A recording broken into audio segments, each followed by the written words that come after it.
Minister says he's not responsible for our diplomatic reputation, even though that is precisely the job of the head of government.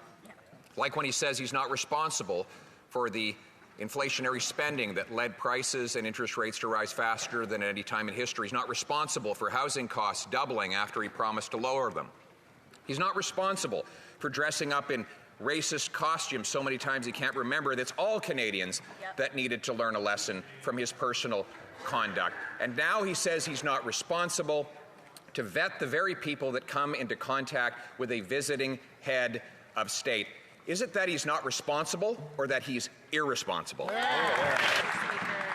I would posit that the Leader of the Opposition is being very irresponsible right now in his accusations, when in fact he knows the truth, and it's why every party in this House has asked for the resignation, which has now been received by the Speaker of the House, because it was his decision and his decision alone to invite this individual and to recognize him in this chamber. The Leader of the Opposition knows this. He is irresponsibly politicizing this issue. This is something that has brought shame and embarrassment to all of Parliament and indeed all of Canadians, and the Speaker did the honourable thing in resigning. Thank you.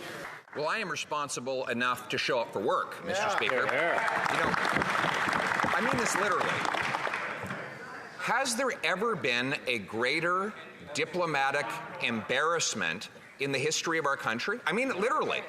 In coffee shops and gyms and businesses and boardrooms around the world, people are reading about this massive and shameful disgrace that unfolded under the watch of a Liberal Speaker and a Liberal Prime Minister.